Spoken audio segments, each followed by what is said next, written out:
Happy Aloha Friday, everyone, and welcome back to the CO2 Rundown. I'm your host, Chad Owens. We made it. It's the end of the week, and we have an exciting show for you guys, something special to talk about, something that I take personal. So look, sit back, relax, enjoy the show. Let's dive on in to the CO2 Rundown.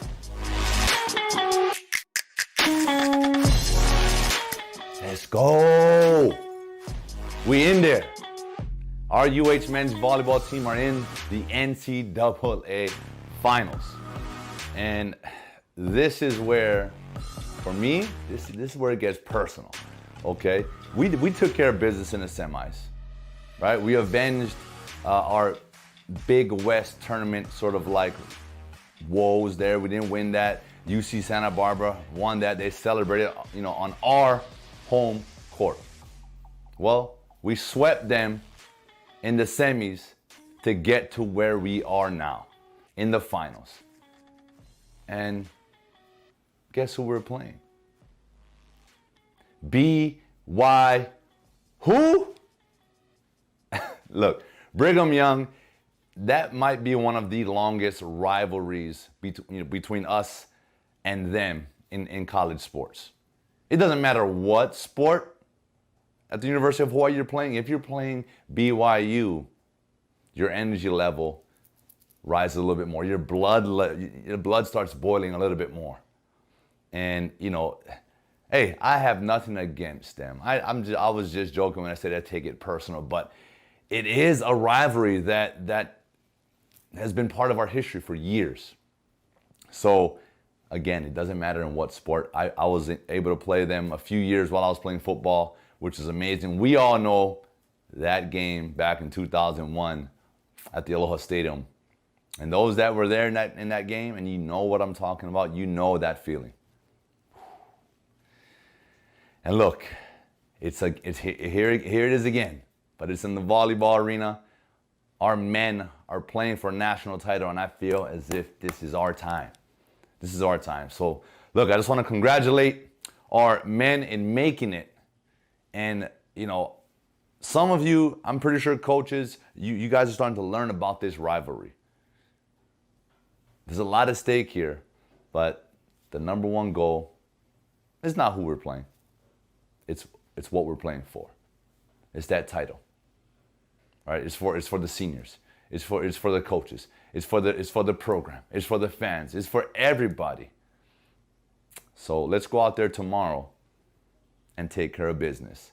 If you guys want to dive a little deeper into this story today, Jason Kanashiro has it in today's Honolulu Star-Advertiser. So make sure you guys take a look, and let's go Bows. All right, real quick here, UH football, they wrapped spring, a successful spring camp. This is the first time under Coach Todd Graham, in just his second year, that they were able to participate in spring ball. Last year, due to COVID, no spring ball. This year, success. Little hiccup there, but for the most part, it was a success.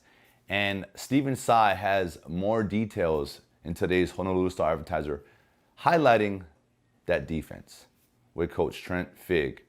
He said that they've got all the schemes, they understand what's going on, they know what's expected. So this is that sort of pre-practice, mentally getting ready before fall camp. Now all these guys during the summer, during these off-season training, they can go in, they can watch themselves in spring practice. They can relate to what coach is talking about. They can see it because they see themselves in it, right? They can go back to some of the games last year.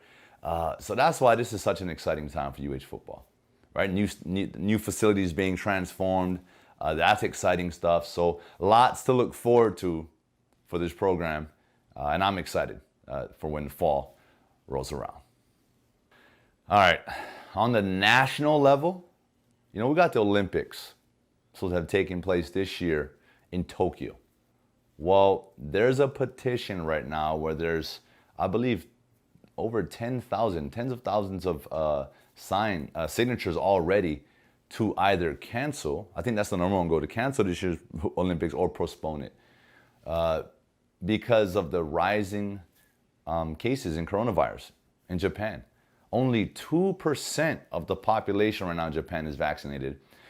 And, you know, this is the Olympics. There's a lot of money that needs to be spent in order to prepare. I think they spent somewhere like $15 billion in preparation for this. And, you know, we know how it's like on the local front when things affect locally. Their locals are scared, right? They've already dished out so much money, and I'm sure that local economy took a hit from having to fork out money somehow, some way to help, you know, pay for that. And knowing that only 2% of the population is vaccinated, there's all these variants that they're talking about. They're worried that having Olympics there will not be good for their community. So, you know, they're talking about they need over 5,000 medical professionals to make this thing, you know, a success. Over 500 extra nurses. I mean, what it's going to take to pull this off, I think the question is it worth it? Is it worth it? Is it worth the lives? You know, the locals, like even the athletes that are coming there. I'm pretty sure they're hesitant, knowing that they're going into an environment where cases are going up. Only 2% of the population is vaccinated. So, you know, something needs to give here, and we'll be updating you as we know more as well. So, hey, stay safe out there, and you know, I know locally here in Hawaii, we're doing our part. We're doing what we need to do so that we can continue to trend in the right way. So I just want to shout all of you out for doing all the right things. Mahalo for that. I got your hat. Look, this is getting ridiculous. Let me just take this thing, toss this out of here. Jake Paul and Floyd Mayweather get into sort of a little argument, scuffle. Whether it was real stakes or not, this is getting ridiculous. The fight is between Logan Paul, right, Jake Paul's brother, and Floyd Mayweather. That already is ridiculous.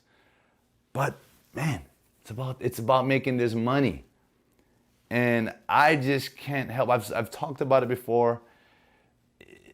You can't help but look at this situation and not think it's staged. They got to sell fights, right? Again, these are smart businessmen. That's my take on it.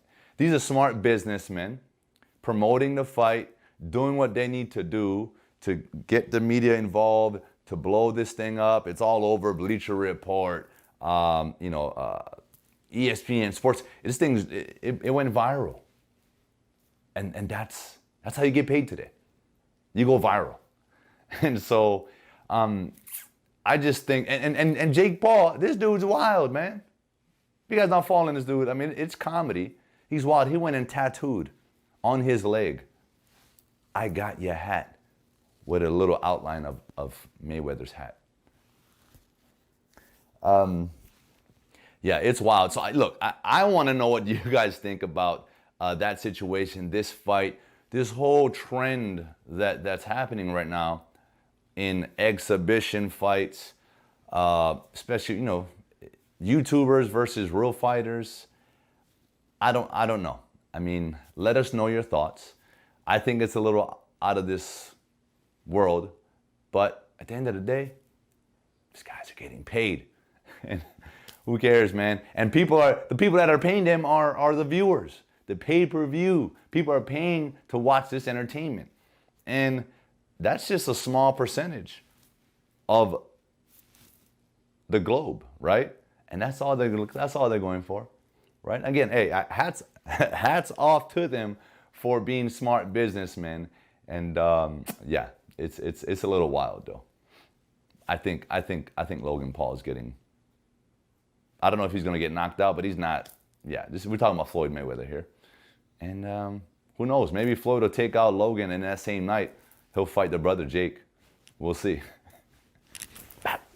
And on a more serious note, the NFL's Jawan James, offensive lineman for the Denver Broncos, he tore his Achilles, right? Doing off-season workouts, but he wasn't at the Broncos facility. He was maybe at home because of the order that's being requested right now that the players stay away, right? Each team sort of has their protocols due to the pandemic, right? And look, you got to train, right? You got to stay in shape. So a lot of, and this is where it gets crazy. They're talking about there's a potential that he's going to lose out on $20 million. That's part of his contract. That's his contract. But because he got injured away from the facility, the Broncos are trying to, negate that. But the NFLPA is stepping in, and I don't think that's fair. That's crazy. And there's an uproar. Look at Patrick Mahomes stepped up. A bunch of players took to social media and was basically backing Jawan. And it's like, so what are we supposed to do? Not work out? So they think it's absurd. And here's what's crazy about it. The workout he was doing was provided by the team's strength coach. Yeah. So he's doing the same workout, but if he's doing the same workout, same drill, whatever it is he's doing, if he did that on the Broncos facility at their weight room or whatever, he's covered. Yeah, it's wild. So again, I'm thankful that we have an NFLPA, right? The National Football League Players Association. They are there to fight for the players, stand for the players. And this isn't right. It's not right. You got a guy that's trying to prepare himself for you so that when he shows up, when it comes to training camp, game time, he's at his best. Injuries happen. It's part of the game. So, you can't fault a guy for preparing and working for you. So, anyway, that's it. That's a tough one, but maybe as that story unfolds as well, we'll do a follow-up. Speedy recovery, brother. And that is it for today's show. I want to thank you so much for tuning in, and I want to just wish you a happy weekend. It was my son's 18th birthday on the 6th, yesterday. Woo! Wow. Very special. Special moment. Sort of, I'm just kind of in this space of, man, I'm happy he's 18. I'm happy he's entering that adulthood and his future is, he's getting ready to go and do that. But at the same time, man, I miss my little boy. So, we're going to celebrate a little bit this weekend. We're going to have some fun. And also my nephew, Kekoa, was also his birthday yesterday. Yeah, twin cousins. They were both born on the same day. It was outrageous. That's a story for another time. But again, happy birthday to the two of you. I love you both. Son, cell phone bill is now due monthly. I appreciate you. Anyway, you guys enjoy the weekend, and I'm going to see you guys all on Monday. Aloha.